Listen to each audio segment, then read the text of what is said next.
मेरा नाम प्रिया है। मेरी भाभी मिली जब हमारे घर पहली बार आई तो वो अकेली नहीं आई थी, अपनी साथ दहेज के तौर पर अपने एक दूर के भाई को भी लेकर आई थी। मैं अपने इकलौते भैया से बहुत प्यार करती थी और इसी वजह से भाभी भी मुझे बहुत प्यारी थी। मैं अपने भैया और भाभी को अपनी जान से भी ज्यादा प्यार करती थी। एक रात भैया ऑफिस के काम से बाहर थे, इसलिए घर नहीं लौट पाए। भाभी घर में नहीं थी, इसलिए भैया ने मुझे पहले ही कह दिया था कि अगर उन्हें लौटने में देर हो तो मैं भाभी के कमरे में ही रहूं। हमारा घर इतना बड़ा था कि उसे महल कहना भी गलत नहीं होगा। भैया की बात मानकर मैं अपने कमरे से निकलकर भाभी के कमरे की ओर बढ़ गई, लेकिन कमरे का दरवाजा खोलते ही अंदर का जो नज़ारा मैंने देखा उससे मेरे पैरों तले जमीन खिसक गई। उन दोनों को उस हालत में देखकर शर्म और नफरत से मेरा मन हुआ कि धरती फट जाए और मैं उसमें समा जाऊं। मेरी भाभी अपने उसी भाई के साथ। दरअसल मिली भाभी जब शादी करके हमारे घर आई तो एक दोस्त की तरह उसे पाकर मैं बहुत खुश थी। बचपन में ही अपनी माँ को खोने के बाद मैं पापा और भैया के पास ही पली बढ़ी थी, इसलिए भाभी के आने से मेरी खुशी का कोई ठिकाना नहीं था। लेकिन शादी के बाद से ही भाभी कुछ खोई खोई और उदास सी लगती थी। उनके चेहरे पर मुस्कान शायद ही कभी दिखती थी। शादी के ठीक 15 दिन बाद हमारे घर एक और नए सदस्य का आगमन हुआ और उसके आने के बाद से घर में सब कुछ जैसे उलट पुलट हो गया। उस दिन दोपहर में जब हम सब एक साथ खाना खा रहे थे तभी एक बहुत ही सुंदर नौजवान हमारे घर आया। उसके सुडौल शरीर और चेहरे को देखकर पहली ही नज़र में मैं उसे अपना दिल दे बैठी थी। पहले तो हम में से कोई भी उसे पहचान नहीं पाया, लेकिन मेरी भाभी उस लड़के को देखते ही खाने की मेज से उठकर उसे गले लगा लिया। ये दृश्य देखकर मैं, पापा और भैया बहुत हैरान हुए। हैरान होना लाजमी भी था, क्योंकि हमारी आंखों के सामने ही भाभी एक अनजान नौजवान को इस तरह गले लगा रही थी। हम एक दूसरे का मुंह ताक रहे थे। हम भाभी से कुछ पूछते उससे पहले ही वो उस लड़के का हाथ पकड़कर घर के अंदर ले आई और बड़ी खुशी से बताया कि ये लड़का उसका भाई है आकाश। बचपन से ही वो अपने इसी भाई के साथ खेली कूदी और पढ़ी लिखी है। आकाश हमारे ही इलाके में नौकरी के सिलसिले में रहने आया था। जब भाभी के मुंह से मैंने सुना कि वो लड़का उनका भाई है तो मैं मन ही मन बहुत खुश हुई, क्योंकि जिंदगी में पहली बार मैंने किसी को देखते ही इतना पसंद कर लिया था। आकाश ने फिर घर में आकर पापा के पैर छुए और भैया से कहा कि वो हमारे मोहल्ले में ही किराए का एक कमरा ढूंढ रहा है, क्योंकि यहीं उसकी नौकरी लगी है। पापा या भैया कुछ कहते उससे पहले ही मेरी भाभी ने उत्साहित होकर भैया से कहा, सुनिए ना, मेरा भाई तो हमारे घर में भी रह सकता है। कहीं और कमरा किराए कर लेने की क्या जरूरत है? हमारा इतना बड़ा घर है, किसी भी एक कमरे में भाई रह ही सकता है। भाभी की बात सुनकर भैया ने भी आकाश से कहा, साले साहब, आपको कहीं और रहने की जरूरत नहीं है।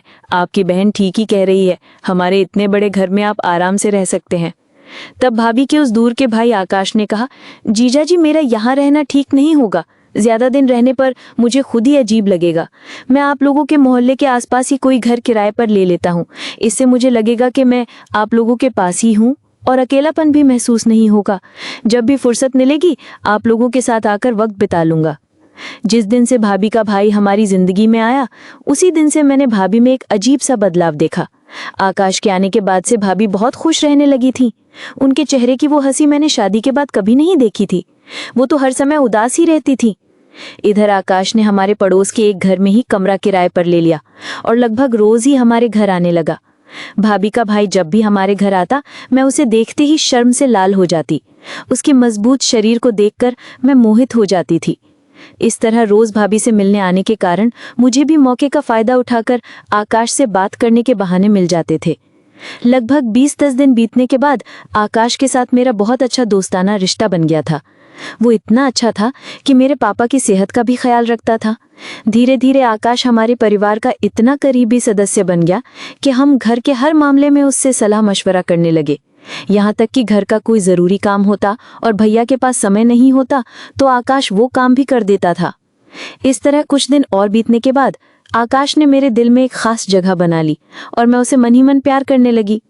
एक शाम मौका देखकर मैंने आकाश को अपने दिल की बात कह ही दी कि मैं उससे प्यार करती हूँ। उस शाम पापा अपने कमरे में थे और भाभी भी ऊपर अपने कमरे में काम में व्यस्त थी। उस वक्त मैं और आकाश नीचे के कमरे में अकेले थे। मेरे भैया तब तक ऑफिस से नहीं लौटे थे। जब मैंने आकाश को अपने प्यार का इजहार किया तो वो भी बहुत खुश हुआ और मुझे गले लगा लिया और मेरे गालों पर हाथ रखकर बोला, प्रिया, तुमने तो आज मेरे मन की बात कह दी। सच कहूँ तो पहले दिन ही मैंने तुम्हें पसंद कर लिया था, लेकिन इतने दिनों से कहने की हिम्मत नहीं जुटा पा रहा था। मैं भी तुमसे बहुत प्यार करता हूँ और तुमसे ही शादी करना चाहता हूँ। इसके बाद हम दोनों ही अपने जज्बातों पर काबू नहीं रख पाए और एक दूसरे के बहुत करीब आ गए थे। उस दिन पापा और भैया की बात भूलकर शादी से पहले मैं कैसे इतनी बड़ी गलती कर बैठी। उस गलती की सजा मुझे आज भी भुगतनी पड़ रही है। उस दिन के बाद से आकाश जब भी भाभी से मिलने आता, मैं छिपकर उससे मिलती थी। हमारा प्यार घर वालों की नजरों से बचकर ही गहरा हो रहा था। इधर आकाश मुझसे मिलने के बाद फिर भाभी के कमरे में चला जाता था। वे दोनों घंटों तक दरवाजा बंद करके क्या करते थे कौन जाने। हम सोचते थे कि भाभी अपने मायके के किसी को पास पाकर बहुत खुश है, इसलिए शायद भाई के साथ गपशप में वक्त बिताती है। लेकिन एक दिन मैं भाभी और आकाश को बुलाने गई और दरवाजा खोलते ही मेरे सिर पर जैसे आसमान टूट पड़ा। उन दोनों को उस हालत में देखकर एक पल के लिए मेरे मन में शक पैदा हुआ। जब मैंने दरवाजा खोला तो देखा कि भाभी आकाश की गोद में सिर रखकर लेटी हुई है और आकाश भाभी के सिर पर हाथ फेर रहा है। मुझे दरवाजे पर खड़ा देखकर भाभी उठकर बैठ गई और बोली, अरे प्रिया अंदर आ, देखना मेरे सिर में बहुत दर्द हो रहा था, इसलिए आकाश मेरा सिर दबा रहा था। भाभी की बात सुनकर मैंने मुस्कुराते हुए अपने मन के झूठे शक को दूर कर दिया। मैंने कहा, ठीक है, तुम लोग नीचे आ जाओ, दोपहर का खाना तैयार है। मैं भाभी से इतना प्यार करती थी कि उनका काम का बोझ कम करने के लिए रोज दोपहर का खाना मैं ही बनाती थी ताकि उन्हें थोड़ा आराम मिल सके। उस दिन आकाश ने हमारे घर पर ही दोपहर का खाना खाया। वो तो ज्यादातर दिन हमारे घर पर ही खाता था, यहाँ तक कि रात में भी वो कभी कभी छिपकर मुझसे मिलने आता था। लेकिन धीरे धीरे मुझे एक बात बहुत अजीब लगने लगी।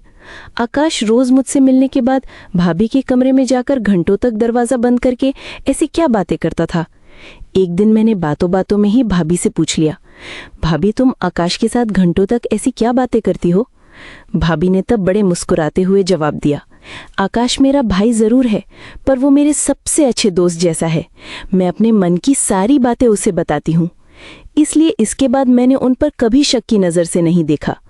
ऐसा नहीं है कि मेरे मन में शक नहीं हुआ, शुरुआत में मुझे उन दोनों पर बहुत शक होता था, इसलिए मैंने कुछ दिनों तक छिपकर उन पर नज़र भी रखी कि वे कमरे के अंदर दरवाज़ा बंद करके क्या करते हैं। लेकिन मैंने कभी भी उन्हें बातें करने के अलावा कुछ और करते नहीं देखा, इसलिए मेरे मन से भी उनके प्रति सारी गलतफहमी दूर हो गई।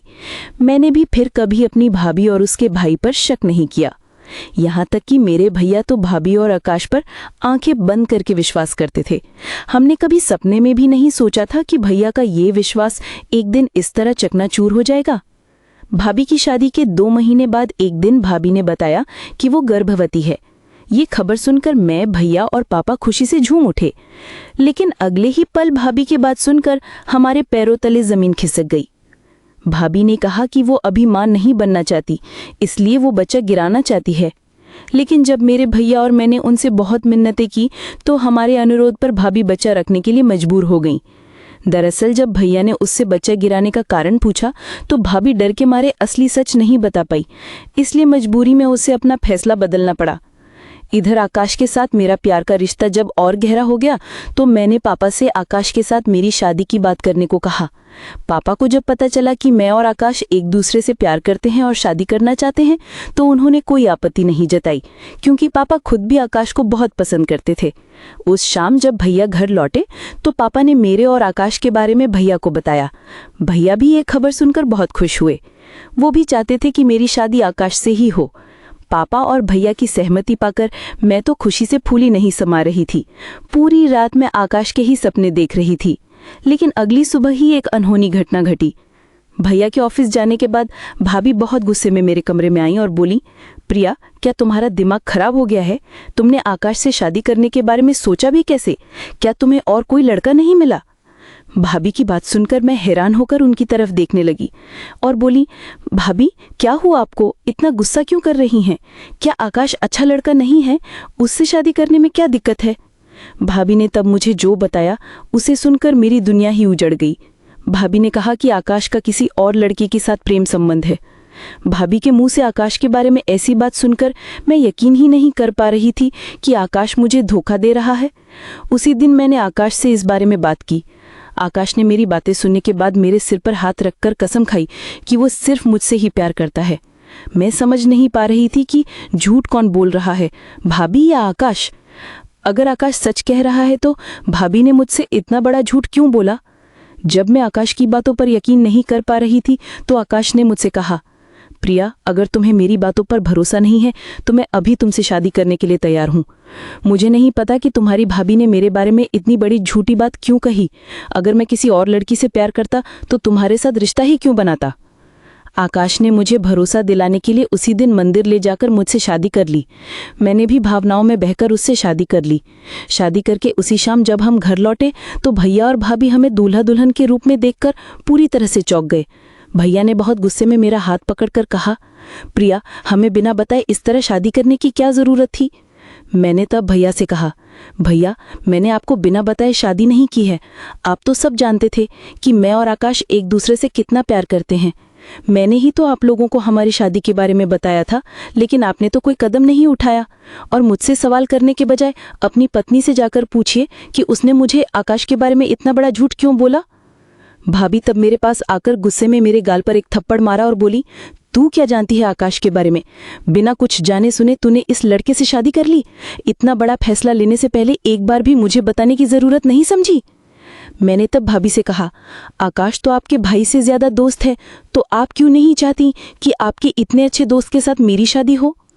भाभी ने तब सिर्फ एक बात कही, देख प्रिया, मैं तुझे अभी कुछ नहीं बता सकती, लेकिन तू बाद में बहुत पछताएगी, तब कुछ करने को नहीं बचेगा। ये कहकर भाभी गुस्से में ऊपर चली गई और भैया भी उनके पीछे पीछे चले गए। मैं कुछ समझ नहीं पा रही थी कि जब आकाश भाभी का इतना अच्छा दोस्त था तो भाभी हमारी शादी के लिए राजी क्यों नहीं थी। शादी के 7 दिनों के अंदर ही आकाश ने मेरे साथ इतना बुरा व्यवहार करना शुरू कर दिया कि उसका असली रूप देखकर मेरे पैरों तले जमीन खिसक गई। मेरे पास जो जमा पूंजी थी उसमें से 5 लाख रुपए मेरे पति ने सिर्फ 7 दिनों ने खत्म कर दिए। उसने इतने पैसे कहाँ खर्च किए मुझे नहीं पता। एक रात मैंने अलमारी खोली तो देखा कि मेरे लॉकर में 1 भी रुपया नहीं है। मैंने तब अपने पति से 5 लाख रुपए का हिसाब मांगा। तब उसने मेरे गाल पर थप्पड़ मारकर कहा, तू मुझसे पैसों का हिसाब मांगेगी? तेरी इतनी हिम्मत कैसे हुई? वैसे भी मुझे अभी और 1 लाख रुपए की जरूरत है। अभी के अभी मुझे 1 लाख रुपए निकाल कर दे। मैंने तब उससे कहा, कहाँ से दूं तुम्हें 1 लाख रुपए? मेरे पास जो जमा पूंजी थी वो तो तुमने सब खत्म कर दी। मेरे पास और पैसे नहीं हैं। ये सुनते ही वो मुझे फिर से मारने लगा। उस दिन जब मेरा पति मुझ पर हाथ उठा रहा था तब मेरी भाभी कमरे में आकर मुझे उस शैतान के हाथों से बचाया। मैं भाभी के गले लगकर उस दिन बहुत रोई थी, क्योंकि मैं समझ गई थी कि भाभी क्यों अपने भाई के साथ मेरी शादी नहीं करवाना चाहती थी। इसके बाद मेरी भाभी ने आकाश से कहा, तुझे जितने पैसों की जरूरत होगी मुझसे ले जाना, लेकिन प्रिया पर भूलकर भी हाथ मत उठाना, वरना मुझसे बुरा कोई नहीं होगा। मैंने सोचा था शायद मेरी वजह से ही भाभी और उसके भाई का रिश्ता खराब हो गया, लेकिन जब मुझे अपनी भाभी और मेरे पति की असली सच्चाई का पता चला तो मेरे होश उड़ गए। शादी के कुछ दिनों बाद जब आकाश ने फिर से मुझ पर जुल्म करना शुरू किया तो मेरे भैया को ये बात पता चल गई और उन्होंने आकाश पर हाथ उठाया और उसे हमारे घर से निकल जाने को कहा। यहाँ तक कि मेरे भैया ने आकाश को धमकी भी दी कि अगर उसने फिर कभी मुझ पर हाथ उठाया तो भैया उसे छोड़ेंगे नहीं। तब आकाश ने मेरे भैया से कहा, सुनिए साले साहब, प्रिया से मेरी शादी हुई है, वो मेरी पत्नी है। हम पति पत्नी के बीच में आप लोगों को आने की कोई जरूरत नहीं है। उस दिन मेरे भैया ने बहुत गुस्से में मेरे पति को धक्का मारकर घर से निकालने की कोशिश की, लेकिन वो इतना बेशर्म था कि उसी वक्त मेरे भैया को उंगली दिखाकर बोला, इस घर से मैं अकेला नहीं जाऊंगा। अगर मैं गया तो अपनी पत्नी को भी साथ लेकर जाऊंगा और उसे ले जाने का पूरा अधिकार मेरे पास है। अगर प्रिया मेरे साथ नहीं गई तो मैं भी ये घर छोड़कर कहीं नहीं जाऊंगा। उस दिन मैं समझ गई थी कि उस शैतान से शादी करके मैंने अपनी जिंदगी बर्बाद कर दी है। अगर मैं भैया के घर में रहती हूँ तो वो उन लोगों में से किसी को भी शांति से नहीं रहने देगा। वैसे भी मेरी भाभी उस वक्त गर्भवती थी। मैं नहीं चाहती थी कि उस हालत में वो किसी भी मानसिक तनाव में रहे। इसलिए मैंने अपने पति से कहा, मैं तुम्हारे साथ चलूंगी तो तुम यहाँ से चले जाओगे ना? तो मैं तुम्हारे साथ चलने के लिए तैयार हूँ। कम से कम मेरे भैया और भाभी तो शांति से रह पाएंगे। जब मैं अपने पति के साथ अपने पिता का घर छोड़ने के लिए तैयार हुई तो मेरी भाभी रोते हुए मेरे हाथ पैर पकड़कर बोली, प्रिया तू कहीं नहीं जाएगी, तू यहीं रहेगी। मैं इस शैतान को घर से निकालूंगी। लेकिन मैंने उनकी एक नहीं सुनी। मैं उस शैतान के साथ उसके घर चली आई। लेकिन वहां आने के बाद मुझ पर जुल्म और भी बढ़ गया। वो मुझे बात बात पर मारता पीटता, यहाँ तक कि घर में दूसरी औरतों को लाकर मेरे सामने ही उनके साथ अपनी हवस पूरी करता था।